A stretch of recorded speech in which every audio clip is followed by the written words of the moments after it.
that becomes the excuse, or it becomes a way of convincing yourself that you don't have certain like deep seated like commitment. Hold on, That's all I'm saying. Can I ask you a question? And I don't. Is your wife black and Spanish, or she's fully Spanish? She's a black Puerto Rican. A black Puerto Rican. Cool.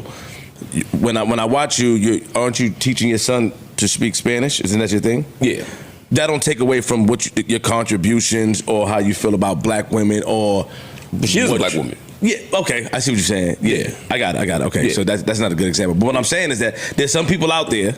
But let's say she were white. Yeah, but she's not. It wouldn't be for me. But let's say she were. Mm-hmm. I don't think it's unreasonable for somebody to say that shapes how they see me, right? But my point is even bigger than that. Is I'm just saying if every woman I dated was white. Okay, and everybody, and I just.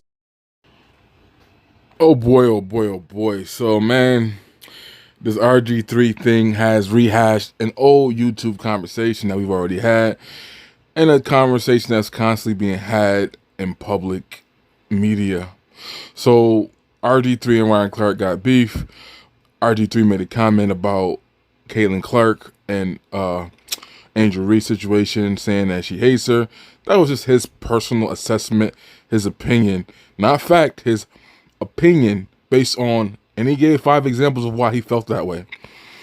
So Ryan Clark, the Pander podcast, or the Pivot, whatever you want to call it, he liked the old man podcast where it's like all deflated males that just sit there boring as fuck. But on his podcast, he goes out there and he makes it personal, talks about RG having self-hate and bringing up personal stuff that they've had behind the scenes when they both worked at ESPN or whatever, which was weird. Brought up his wife and all the other stuff too, and took it to another level. So his pandering argument was that, well, you don't go home to talk about these black issues with black women, so you don't get to come on your podcast, on your own show, and give your opinion based on your own analysis. And then, for whatever reason, the Joe Budden podcast, which is the worst place on earth to have this conversation chimed in. I think not one of them have a black wife. Well, Joe not even married. I don't know if this new chick with the 3 kids is either black or, because, you know, he be with the Afro-Latinas and he be with the Latinas a lot. I don't know if she's actually a black woman. She probably others. The BBL model lady he with now. But by and large, we know Joe Budden has been in trouble for his dating preferences already because, you know, the whole Sin Santana thing that went kind of viral when they were talking about black men love Puerto Ricans and all other nonsense. But nobody on the show, I don't think, maybe Ice has a black girl if she's not mixed. The white boy on the show, Parks, his girl looks mixed, but okay, she's, you know, the black one. If anything, Mark Lamont Hill girl, and he start, you know, that nigga, when you get him with a good question, he's the smartest nigga in the room until you ask him a question that throw him off game, and that nigga just started stuttering. Can men get pregnant? And, what color is your wife? Oh, she's a black Puerto Rican. I've never heard anybody identify or, you know, voice that. Most of them say Afro-Latina, and I looked it up because I was making sure, because I knew she was not black. She identifies as Afro-Latina. This nigga said black Puerto Rican.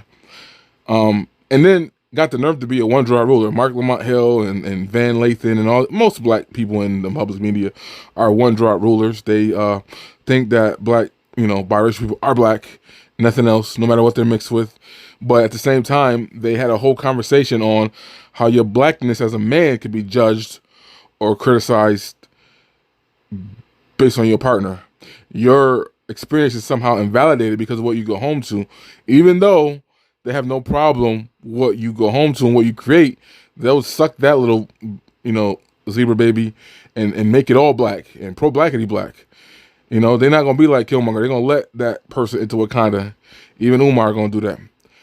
But anyways, I just think that this was the worst podcast to have this conversation, being that, you know, Mark's wife isn't a black woman. She's not an ADO's black American woman. She's mixed.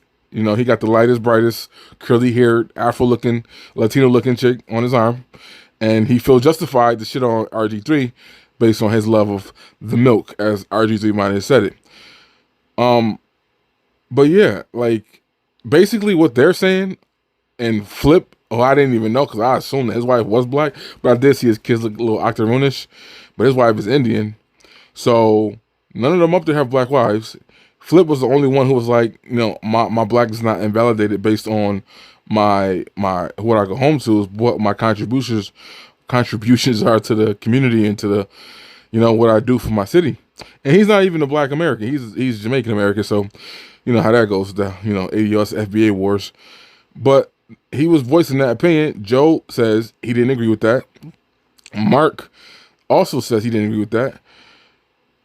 It's like, it's a little bit less than. And my conclusion 10 years ago when we first had these conversations on YouTube is still the same. Like, if you a black man with a non-black wife, you're better off just going over to create your own shit, some utopia with your little biracial kids and non-black spouses, and link with other men who have the same situation, because black people are telling you that you are invalidated in the black community. They are telling you that your opinion on certain issues are not relevant. They are telling you got to sit certain things out. Now, the argument online was, well, you can't be in the forefront and you got to sit behind and hide, and black women can't see you with your billions of dollars and white wife. And like, huh? Like, no, that nigga's one of the few big, this was in regards to Byron Allen, but he's one of the few black billionaires you got. He ain't sitting behind in no shadows. He gonna do what he gonna do out on Front Street and get credit for it to his face. And the women who feel away gonna just feel away about it. The ironic thing about that is, in his position as far as TV and media, news, radio, all that, more likely than not, the black women are gonna benefit more from his success than black men who he hires to be on the air and who he hires to be at the grill and all these other things. It's and behind the scenes and makeup and hair and production. It's generally women who get those positions, black women in particular. So those are the ones who are going to benefit from it. So who cares about the few who feel some way about this black man being a billionaire and with a white wife and all his kids, his little octoroon kids, that y'all all are one drop rulers going to accept and let them be black anyway. So it don't matter.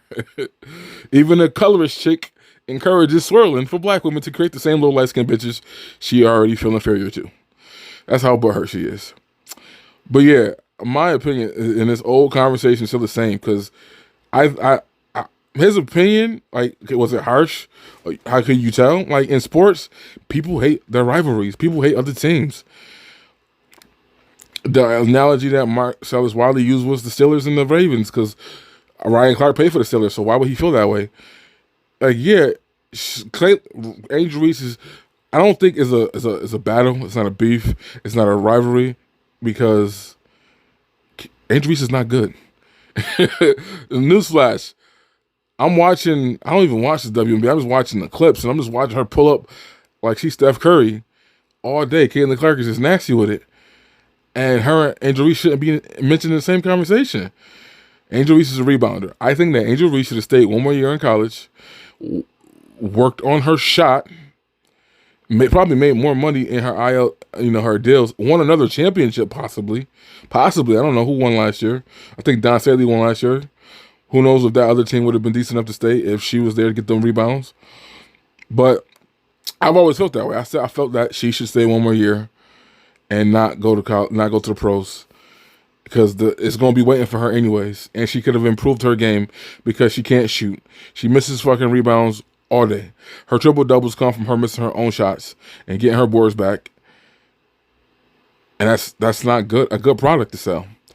The only good thing about that is Caitlin Clark actually did decent for her first year, and she showed out. And we want to do this racial gymnastic mental mind fuck thing where we're supposed to just support her because she's black and not the white girl who ain't doing nothing wrong but just being good at basketball. Is like, whatever. But in my opinion, you pretty much better off just being a black man who has a non-black wife. And the funny thing, I remember when Nate Parker said this too. Nate Parker said when he was trying to do, which was sabotaged by the white women, by the whites, his Birth of a Nation film, he literally said that when he was trying to do the movie, it was other black men. And this is a black man with a non-black wife who got this movie that a lot of us wanted to see, a lot of us wanted to be made. Everybody got criticisms and critiques of it, whatever. Black people don't. They're not happy with nothing. Whatever. As you see with the Sanders movie. But he got the movie made. He said, "Yo, it was black men, other black producers, other black people in the business that are telling me like, okay, no, you can't do that movie, or no, you can't do it without a white savior, or no, you can't show, killing the women and children. Like, it was black men with black wives telling him not to do this thing, but then people had more disdain for the fact that he was a black man with a white wife who got this movie done. Like, think about the logic behind that. It doesn't make any sense. So for me, I'm just saying, like, and it's like weird because the black community, we get mad when people leave. We get mad when people don't want to associate, but we forever pushing people away. Whether you're black, conservative, that doesn't coon. I understand pushing away the ones that coon. I get that.